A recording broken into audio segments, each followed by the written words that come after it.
this is the lesson on this topic that how easily you can speak in English. English हम लोग को better करनी है, हम लोग को लाइफ स्टाइल बेटर करनी है अपनी। तो इसी पॉइंट ऑफ व्यू से मैंने एक और वीडियो आपके लिए बनाया है। कुछ सेंटेंस है, हम लोग उससे बात करने वाले हैं और ये आपकी वोकैबुलरी को तो स्ट्रॉन्ग करेंगे, बट आप जो सोच सकते हैं वो सोचने की क्षमता कि इंग्लिश में अगर किसी सेंटेंस को जो हिंदी का है उसको बोला जाएगा तो किस तरीके से बोला जाएगा, तो उस पर भी हम लोग आज बात करने वाले हैं। तो मैंने 3 सेंटेंसेस लिखे हुए हैं।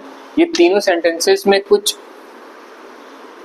अलग अलग बातें हैं और कुछ ना कुछ हमको इसमें ग्रामेटिकल मिलेगा जिसको हम शायद पहले नहीं जानते थे। चलिए, पहला सेंटेंस है I helped our self to the birthday cake.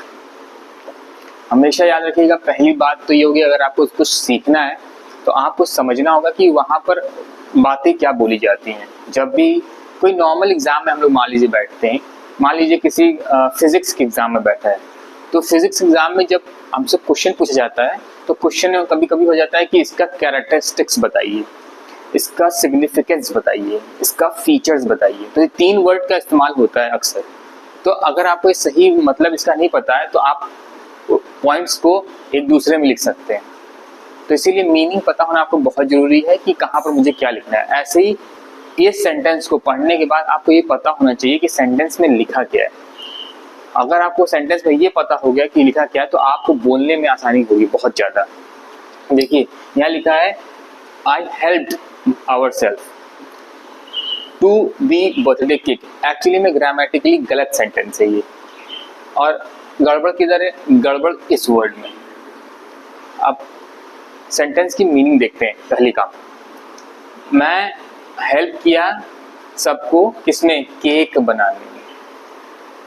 I help our selves. Our मतलब हमारा, हमारे खुद के जो चीज़ें हैं, हमारी खुद का जो है उसके बारे में बोला जाता है आवर सेल्स।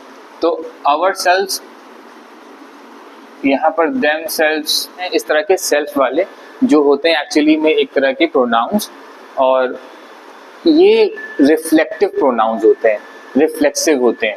मतलब ये डायरेक्टली नहीं कहते हैं हमको, जैसे आई, माई, इसमें सेल्फ लग जाता है। और जैसे जैसे ये वर्ड है सेकेंड वाला योर सेल्फ, है ना, जैसे तुमको ये काम खुद ही करना है तो वो खुद ही जो वर्ड है वो योर सेल्फ का जगह ले लेगा। तो जब डायरेक्टली हम नहीं बोल सकते हैं उस चीज़ को तो हमको इस तरह से बोलना होता है। ये रिफ्लेक्सिव होता है, रिफ्लेक्स करता है प्रोनाउन। तो I had our self to the birthday cake, इसकी मीनिंग अगर निकालने में दिक्कत हो रही है आपको तो आप ये सोचिएगा कि ये सेंटेंस को आप समझने के बाद आपको काफ़ी हद तक ये पता लग जाएगा कि इंग्लिश में कुछ बातें ऐसी कही जाती हैं जो हमको ठीक से पढ़ने में नहीं समझ आती, बट वो एग्जैक्टली वही लिखी रहती है जो हिंदी बोले। हिंदी में सेंटेंस को बोला जाएगा कि मैंने केक बनाने में खुद की मदद की, है ना। I help dash to the birthday cake, ये सेंटेंस आप समझ लेंगे। इसमें बनाने वाला वर्ड लिखा ही नहीं एक्चुअली में। मैंने जो हिंदी में वर्ड बोला कि बनाने में मदद की, वो बनाने वाला वर्ड है ही नहीं इसमें। तो मगर ये सेंटेंस यही कह रहा है कि मैंने खुद की मदद की केक बनाने में। तो अब खुद की जब मदद किया, आई हेल्प, मैंने खुद की। अब खुद की बात है, आवर मतलब हमारी, हम लोगों का आवर, मगर यहाँ खुद की बात हो रही है, पर्सनल जा रहा है, मैं अपनी बात कर रहा हूँ। तो यहाँ पर आवर सेल्फ नहीं आएगा, यहाँ पर आएगा माई सेल्फ। ये वर्ड आएगा माई सेल्फ, ठीक है। I help my self to the birthday cake. To का इस्तेमाल हम हमेशा करते हैं जब कोई वर्ब एक्सप्लेनेशन में हो, सेंटेंस में। अब यहाँ पर देखते क्या था, I help my self to the birthday cake. अब क्योंकि मैंने अपनी मदद की, एक तरह का वर्ब है, तो हमने यहाँ टू लगाया है। और कोई स्पेसिफिक चीज़ की बात कर रहे हैं जिसके लिए मैंने खुद का एफर्ट लगाया था, तो वो है बर्थडे केक। तो ये इसीलिए द लग गया क्योंकि बर्थडे केक वाला स्पेसिफिक है। तो यही इसलिए ये सेंटेंस हमारा कंप्लीट हो गया। आप कह सकते हैं I help my self to prepare the syllabus.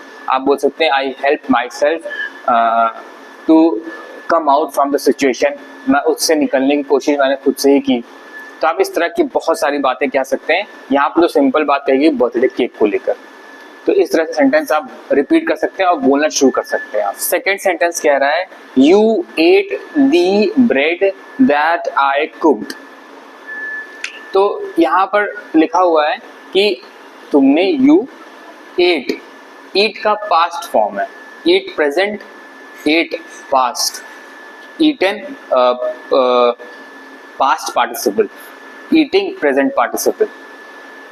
तो यू एट मतलब खा चुके, the bread that I cook, जो मैंने पकाई थी।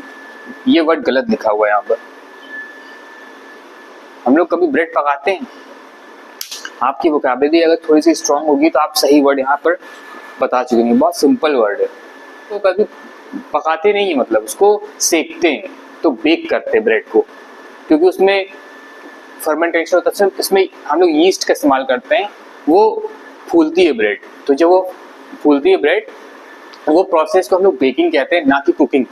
तो इसीलिए सही वर्ड है बेक्ड, है ना। तो ये लिखेंगे you ate the bread which I baked. और ऊपर वाले सेंटेंस में लिखा है you ate the bread that I baked. तो यहाँ पर अगर सही सेंटेंस देखा जाए, you ate the bread that I baked या you ate the bread which I baked, क्या आप डिफरेंस कंप्लीटली बता सकते हो कि समझ पा रहे हो कि यहाँ पर क्या अंतर है आपको? इस पे दैट और विच पे पर्टिकुलर वीडियो है मेरा, उस पे आप जाकर देख सकते हैं। बहुत ही अच्छा वीडियो है और ये छोटे छोटे वर्ड्स आपके इंग्लिश को खराब कर सकते हैं अगर आपने इनका कॉन्सेप्ट नहीं समझा, क्योंकि कॉन्सेप्ट है बहुत सिंपल। ये दोनों ही हमारे रिलेटिव प्रोनाउंस हैं और रिलेटिव प्रोनाउंस हमको बता रहे होते हैं। और दैट जो है वो हमारा डेमोन्स्ट्रेटिव भी वर्ड है। ये डेमोन्स्ट्रेटिव प्रोनाउन और डेमोन्स्ट्रेटिव एडजेक्टिव हम दोनों कह सकते हैं इसको। ये इस्तेमाल कैसा हुआ हम उस पर डिपेंड करता है कि ये प्रोनाउन बनेगा कि एडजेक्टिव। तो यहाँ पर बताया जा रहा है कि वो ब्रेड, डेमोन्स्ट्रेट कर रहे हैं वो ब्रेड जो मैंने पकाई थी वो तुम खा गए, तो वो डेमोन्स्ट्रेट कर रहे हैं। तो हम लोग पास्ट इवेंट में भी दैट का इस्तेमाल करते हैं। अच्छा, इस सेंटेंस में आते हैं you ate the bread which I baked. You ate the bread which I baked, sentence का मेन मकसद ये है बोलने का कि वो वाली ब्रेड तुमने खाई थी जो मैंने पकाई थी। तो वो हम डेमोन्स्ट्रेट कर रहे थे। हाँ, विच का कोई मतलब ही नहीं है आने का। और you ate the bread which I cook, तो हम यहाँ पर एक अजम्पशन की तरफ से बोल रहे हैं कि अच्छा जो मैंने पकाई थी ब्रेड तुम खाए थे ना, जो मैंने पकाई थी।